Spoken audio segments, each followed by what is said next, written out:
Since you clicked on this video, I am assuming that you're different from most people. You want to improve yourself in all aspects of your life. One of the most important aspects that will boost your self-improvement is fasting. But you already know that. Today, I'll be giving you the specific benefits and scenarios where it will be most beneficial to fast. Let's start with the benefits. So one of the biggest benefits when it comes to fasting is more brain energy. I say this every single video, but the reason why you have more brain energy when you fast is because your body takes energy to digest the food, and since you're fasted, you can use that energy for mental strength, for things that require a lot of mental strength. You're focused, you're present, and it's good for weight loss too. Since you're not eating for long periods of time, since you're only drinking water, that means that when it comes to time to actually eating, you're going to be less hungry. You're just probably not going to be binging, most likely. Probably just going to eat to the same amount that you were eat regularly on like a regular breakfast. If you time your fast correctly, you can get the whole day without being hungry. It just depends how well you time your fast, how well you time your exercise, you know, the type of food that you eat. It's all about timing. One of the things that I learned from Andrew Huberman is the fact that when you eat is as important as what you eat, because the timing of your meals matters a lot. I see a lot of benefits when it comes to fasting. I've been doing this for about like a couple months now myself, and I've gotten a lot of work done. For example, right now I woke up at 7, right now it's 10:30, and I have not eaten throughout the whole time. And so far, all I've been doing is just like constantly recording non-stop. My quality of my work has improved a lot, and due to this, not only am I more energized, but I'm also more focused. I'm like solely concentrating on recording right now. Like literally all I'm thinking about is my script and the camera. That's all I'm focusing on. So I'm here right now, present. My mind is not wandering. I am here. And it makes sense because during primal times, whenever we would like get up in the morning, we would most likely be hungry. But we would be hungry for long periods of time, because at that time, like the caveman days, it would take us like hours probably to like hunt an animal and eat it, or like find berries. This would take hours. This is not something that we could just like a fridge didn't exist back then. We couldn't just like go up to a fridge and get food. It wasn't that easy. We had to go out and hunt for hours. The more time we spend hunting, the more brain energy we use. And this would be mostly during the morning too. We could have fast at night too. Like we could eat a bunch of food in the morning and then not eat any food at night. That could work too. But morning times are much better since you're mostly more refreshed. Since you have more dopamine from sleeping, you'll be much more refreshed if you just get up in the morning and work and hunt. Now I do want to mention something that makes fasting a lot more easier. It's like the cheat code fasting is coffee. Coffee gives you energy, reduces hunger. It does provide dopamine, I will say that. And one of the biggest things if you want to be like successful is like you do want to have dopamine from only your business. That's the only thing that gives you dopamine. That's like the only way to be successful. But if you drink coffee while you do your work, then you'll get dopamine while you do your work, and you'll be much more energized too. Make sure that the coffee is black though. I know a lot of people like to put creamers and sugars. Don't do that though. That breaks your fast. Make sure it's black. Don't even add artificial sweeteners. Even though artificial sweeteners do say 0 calories, it actually has calories, just like very little. And not only that, but it also messes up with your hormones. I don't know the specifics of it, but all I know is that nothing's too good to be true. You're telling me that there's sweeteners that are low calories that taste the same as regular sugar? I don't think so. Nothing's too good to be true, and I believe that it does messes with your hormones. That's why artificial sweeteners are not really recommended for kids. That's what I believe. I usually recommend between a 6-hour or an 8-hour fast, or maybe even 5 hours. As a matter of fact, the thing that I recommend the most actually, fast until you get your shit done. Fast until you finish your frog test. I've explained what the frog test is in several videos, so just watch more of my videos. But pretty much the frog test is the most important work. As soon as you get the most important work done out of the way first, then you can eat. For me, usually it takes me like about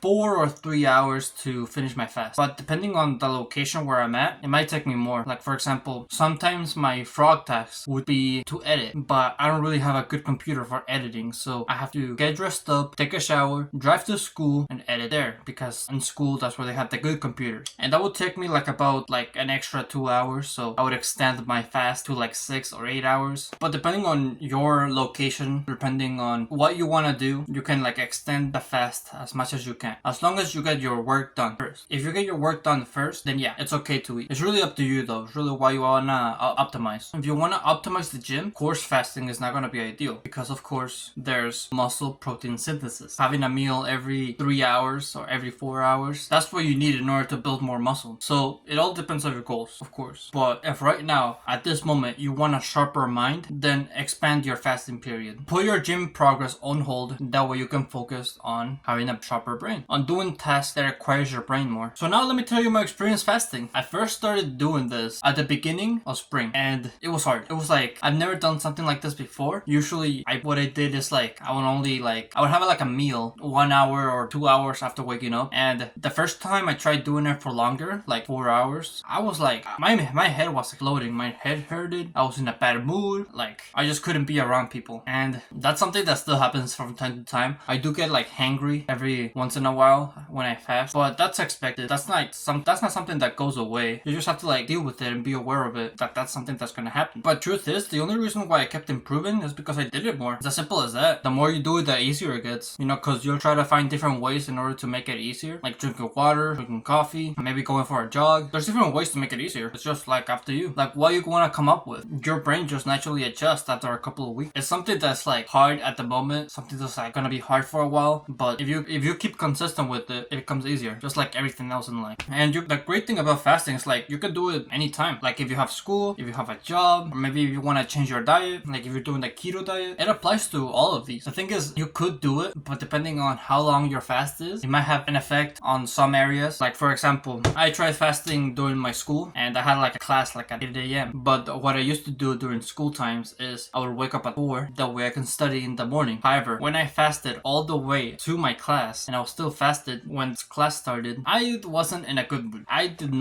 not want to participate. It just wasn't, like, my head hurted. I got a shit ton of work done. I was not really in the mood to like talk to people. So just be aware of that. Again, I like that day I should have eaten after I got my work done in the morning, because if I did, I would have more likely participated during class, and I would really be in a bad mood. Like the thing is, you're only in a bad mood if you're not used to fasting. Maybe like if you're used to fasting, then you probably can like control your emotions and be social even if you wanted to. But I think it was because I was still starting to fast. That's why I was not really in a good mood back then. So be aware of your emotions. Be aware of how you're gonna feel at a specific time when you do a certain thing. You need to be really specific. I mean, it's okay if you can't always 100% predict the future, but predicting as much as you can, being aware of what you do as much as you can, being aware of what you do can be like really beneficial. So that's pretty much everything I want you to keep in mind. We went over the benefits, we went over the scenarios, we went over diet and training. So with everything in mind, I hope you can take this knowledge and apply it for yourself. Try fasting tomorrow. That's gonna be your action step, your homework. So tomorrow, you wake up, you get your work done, and then you eat. Simple as that. So with that, thank you for watching this video. If you like, make sure to leave a like, subscribe if you're new or if you like my channel, and always remember to live your life like there's no tomorrow.